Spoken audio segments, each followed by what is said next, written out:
Hello, and welcome back to another episode of the Grow Through It podcast. My name is Julia, and today I will be talking about independence in relationships. I am not an expert on relationships by any means, but I have learned a lot and changed a lot over the years, and I'm in a very happy and healthy relationship now after coming out of a very toxic one. So today I just wanted to share my thoughts with you about independence in relationships and why it is so important. Whether you are in a relationship currently or just want to know for the future, I think this episode will be valuable for you and help you gain a different perspective that isn't talked about very often. Overdependence on your partner can lead to exhaustion, resentment, and even a toxic dynamic. When you rely too much on them, it creates an imbalance that affects both of you. Like I've said before, being independent and growing yourself as an individual will help strengthen your relationship. You can't be the best person for your partner if you are not taking care of yourself. Prioritizing your own growth and happiness is essential for building a strong, fulfilling relationship. The more you do for you, the happier you will be, and that will show up in your relationship. When I am practicing all my personal growth habits, doing my hobbies, being healthy, spending time by myself, I show up much better in my relationship, and the same goes for Paul. So how can you create more independence in your relationship? Number 1, avoid becoming your partner's caretaker. I am so passionate about this one because I see it far too often. Why are you constantly cleaning up after them, doing their laundry, making appointments for them, etc.? It's of course okay to do these things sometimes, and it is dependent on the situation, but your partner should not rely on you for it. They should know how to do these things on their own and be able to do them on their own. It's one thing to make their life easier and do nice things for them. I sometimes clean up after Paul, and I definitely do things for him to make his life easier, and he does the same, but we never expect it from each other, and he is perfectly capable of doing those things for himself, and for the most part, he does them. It becomes an issue if your partner either expects these things from you constantly or if they do not know how to do these things for themselves. And I've seen that in so many relationships. I hear people talk about their partners, and it actually blows my mind how much they do for them. If your relationship dynamic starts to feel more like a parent-child situation rather than an equal partnership, it's worth reassessing. Some men go right from living at home and having their parents do everything for them to living with you and having you do everything for them. They need to learn that independence. I know sometimes we want to impress them and make them think we would be a good wife or mother in the future, so we do more for them, but this can create a huge problem. They become dependent on you for these things because it's now an expectation, and you start to resent them for it because they should be doing it by themselves. I don't want you to get the wrong idea here. I want to be very clear. You should absolutely do nice things for your partner and do things to help them out.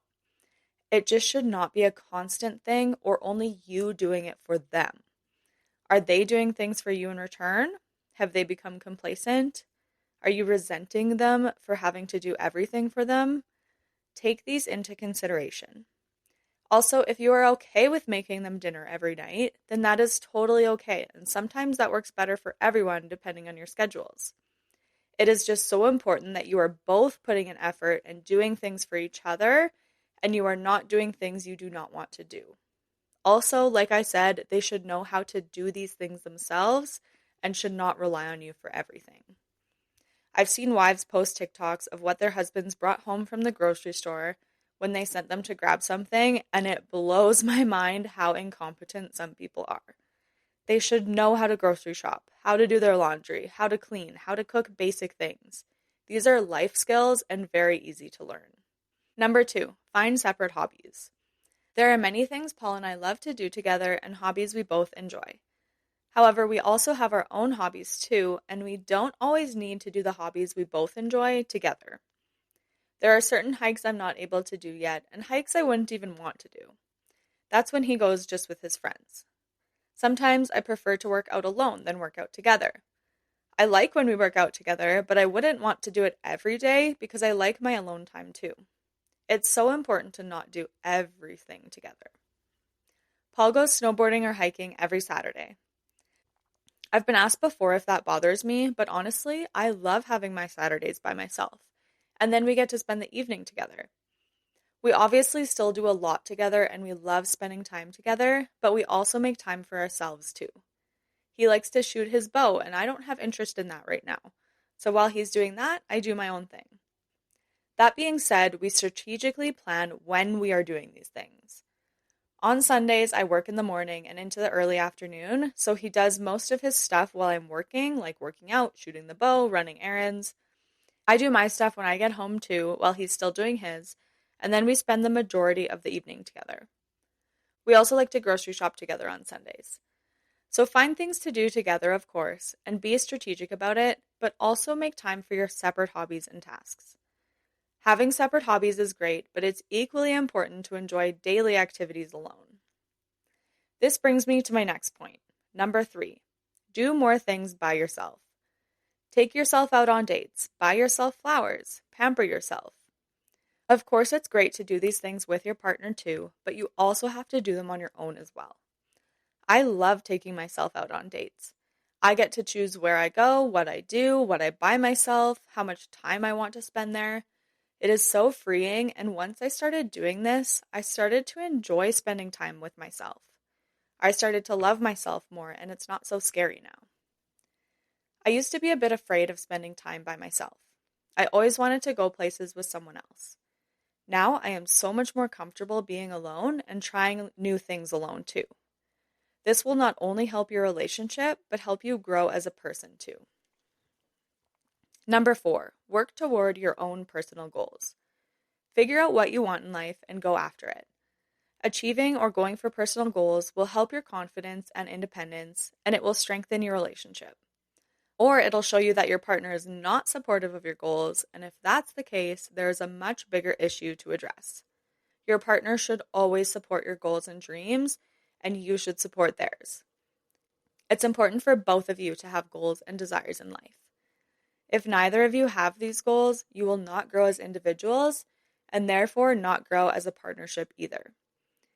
You may have goals together, and that is amazing, and you should, but it's also important to have your own goals outside of the relationship as well. Maybe you want to run a marathon, start your own business, make a certain amount of money, try a new sport, read more books.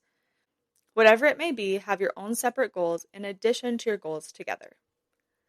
Number 5, hang out with your friends and let them hang out with theirs. It's great to be friends with their friends and vice versa, but you also have to have your own friends too, even if it's just 1 or 2. I love spending time with Paul's friends, and many of them are now my friends too. But I also need time with just my friends as well, without him there, and he should have that time with his friends as well. He loves going snowboarding with the boys and having that time with them. Hanging out with my best friends puts me in such a good mood. We get to talk about things that are very personal to us that maybe we wouldn't be able to talk about in front of other people. Or we talk about certain topics that our partners would not have interest in. We get to do things they wouldn't like either. Have your friend group together or hang out with each other's friends, but also make sure to hang out with your friends separately as well. Number 6, learn to communicate your needs and boundaries. I think there's a balance between doing things by yourself and doing things with your partner.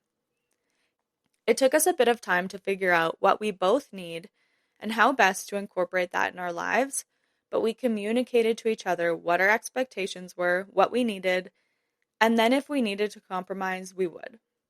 But we both feel happy and content with our schedules and how much time we spend together. Right now, I do work opposite shifts as him for the most part. I work lots of evenings and on Sundays, like I mentioned. Of course, ideally, it would be nice to work the same shift so we have more time, but right now, it's just not possible, so we find what works best for us with the time we have. We spend a couple hours an evening with each other. We usually spend Saturday nights with each other and with friends, and then, like I said, Sundays, we spend the evening together too. It was really important for me to feel prioritized in our relationship, and I made that clear to him. It was also really important for both of us to have time for all of our hobbies and daily habits, him especially when it came to his weekend activities like snowboarding and hiking. We found a way to make this work for both of us, but it only worked because we communicated effectively. We didn't place blame, we heard each other out and thought of how we can accomplish what we both need. And we found a great balance between spending time together and time doing our own thing. Make sure if something is important to you, you tell your partner. They can't read your mind, and if you expect things without communicating them, it will only lead to frustration and resentment. You should both be open to what the other person has to say and what they expect. You also may have to compromise sometimes, and that is okay as long as that is shared and not just only you compromising every time. Be open with each other and share your needs in a calm way. Number 7, provide your own sense of safety and security. I know it can be difficult, but it is important to have your own finances, assets, and things that make you feel safe. It is much harder to leave a toxic situation if you don't have any independence and security. If you have your own bank account, money put away, and resources, you won't feel like you need to rely on your partner and you won't have that codependency. Of course, every situation is different and they may be the main source of income for your family, and that's fine, but it's important to have your own independence too, whether that is financially or just having a really good support system. The main reason I felt okay to leave my toxic situation was because of my support system. I knew I would be okay and that I had a place to go, even if it was temporary. If I didn't have that, it would have made things a lot more complicated. Obviously, now I'm not worried about that, but it's still something you should have in case anything does happen, whether that's a breakup, God forbid a death, or any crisis or emergency. This will help you feel much safer and take some stress off of you in an already stressful situation. Beyond financial security, emotional independence is just as important, if not more important. This means knowing that you are whole on your own and not relying solely on your partner for validation, happiness, or decision making. When both partners feel secure in themselves, the relationship becomes stronger and more resilient. You can't rely on your partner to make you happy. You have to find that within yourself. Those are my 7 ways to create independence in your relationship. I really want to be clear that it is so important to do things with your partner, and I love spending time with Paul. It's my favorite part of the day when we get to see each other after work and spend time together before bed. We also have so much fun together on weekends. But being around anyone 24/7, not just your partner, can create a sense of frustration. And I see this so often, and I see that when people don't have their own lives and hobbies outside of their partner, they fight way more, they complain about their partner, and they get frustrated over smaller things. Like I said, I love spending so much time with Paul, but I also love my alone time and I love my time with my friends too. You have to have a balance. So to recap, avoid becoming your partner's caretaker, find separate hobbies, do more daily activities by yourself, work toward your own personal goals, hang out with your friends and let them hang out with theirs, learn to communicate your needs and boundaries, and have your own sense of safety and security. Have a conversation with your partner and talk about what you'd like to keep doing together and what you could do on your own as well. You can start so small too if you are codependent or spend every minute together. Maybe go grocery shopping by yourself, go for a walk by yourself, or go hang out with your friends without them.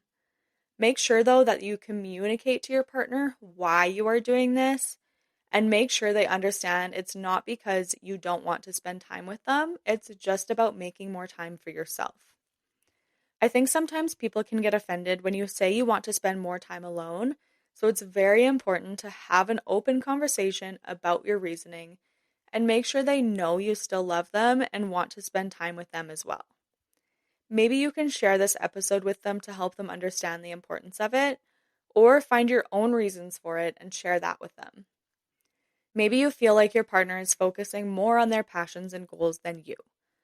Something I just read in Jay Shetty's 8 Rules of Love book said, you won't feel competitive or envious of the time they spend on their purpose if you're satisfied in your own. So think about your own goals. If you're truly happy and satisfied with your life outside of them, then maybe talk about priorities and being more balanced. But if you don't really have any of your own goals or hobbies or desires, Look inward and find your own passions. You will be much happier when they do their own thing if you are also busy doing yours. Remember, a strong relationship is made up of two strong individuals. The more you nurture yourself, the better partner you will be. Independence isn't about creating distance, it's about creating a stronger foundation. I hope this episode helped you understand why having independence in your relationship will actually help strengthen your relationship in the long term. The more you fill up your own cup and don't rely on your partner for physical or emotional needs, the happier and healthier your relationship will be. If you have any questions or feedback about today's episode, feel free to message me on Instagram at growthroughit.pod. Or you can use the link in the show notes to ask anonymous questions or suggest topic ideas. If you enjoyed this episode, I would be so grateful if you would rate and review this podcast and share it with someone you think would benefit from it. Thank you so much for listening, and remember that you are worthy. See you next time.